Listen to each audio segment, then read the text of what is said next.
ব্রাহ্মণবাড়িয়ার প্রাচীন এক জনপদ নবীনগর। প্রায় ৩৫০ বর্গ কিলোমিটারের এই উপজেলাটিকে ঘিরে রয়েছে প্রাকৃতিক রং তুলিতে আঁকা একটি গ্রাম, যার নাম বীরগাঁও। দেখলে মনে হয় যেন নদীমাতৃক দেশের প্রতীক হয়ে বেঁচে আছে এই গ্রামটি। তবে নদীর নৈসর্গিক সৌন্দর্যের পাশাপাশি এখানে রয়েছে এক আধ্যাত্মিক পীরের মাজার, যার নাম মালিক ভরসা।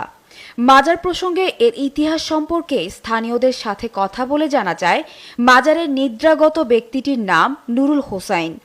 ভক্তদের কাছে হযরত খাজা শাহ হাসান সাইয়্যিদ নুরুল হোসাইন আহমদ চিশতি নামেও পরিচিত। প্রত্যেক কাজের শুরুতে তিনি মালিক ভরসা বলায় কারো কারো কাছে তিনি মালিক ভরসা নামেও পরিচিত ছিলেন। তিনি নবীনগর উপজেলার বড়াইল গ্রামের বাসিন্দা ছিলেন। ব্যক্তিগত জীবনে শিক্ষক হলেও তার পাশাপাশি ছিলেন হোমিও ডাক্তার। গ্রামের মানুষদের দিতেন বিনামূল্যে চিকিৎসা, যার ফলে জন্মায় কিছু ভক্তবৃন্দ। তিনি ১৪২৫ হিজরির রবিউল আওয়াল মাসে শেষ নিঃশ্বাস ত্যাগ করেন। এরপর থেকে তার ভক্তবৃন্দরা মাঝে মাঝে মিলাদ মাহফিলের আয়োজন করেন। এক পর্যায়ে তার নিয়মিত কাঠামোতে দাঁড়ায়। এভাবে একসময় রূপ নেয় মাজারে। মালিক ভরসা মাজারটিতে রয়েছে ছোট ছোট কিছু বাগান এবং হাঁটার জায়গা। এছাড়া সাপ্তাহিক কিংবা বাৎসরিক ওরস ঘিরে আয়োজন হয় জাঁকজমক বাউল গানের আসর। উক্ত ওরসে দূর দূরান্ত থেকে আসা হাজারো ভক্তবৃন্দের উপস্থিতিতে মাজার এলাকা এক মিলন মেলায় পরিণত হয়। পুরো বীরগাঁও এলাকায় বিরাজ করে উৎসবের আমেজ। প্রতি বছরের মতো এবারও অনুষ্ঠিত হতে যাচ্ছে বাৎসরিক ওরস।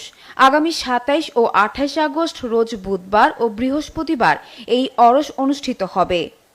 এখানে ১৮০টি আস্তানা আছে। আমরা ১৮০টি আস্তানার মধ্যে আমরা খাবারগুলি বিতরণ করি। যার যে বন্ধু বান্ধব মানুষ যারা নাকি আছে, যার বুধবার বৃহস্পতিবার আপনারা আসবেন, সকলকে আমরা আমন্ত্রিত, আমরা দাওয়াত করলাম।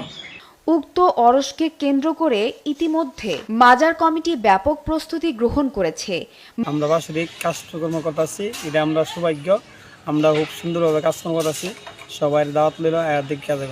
মাজারের মাঠের সাজসজ্জার কাজ প্রায় শেষ পর্যায়ে রয়েছে। এতে দেশবরেণ্য গায়ক গায়িকারা উপস্থিত থাকবেন।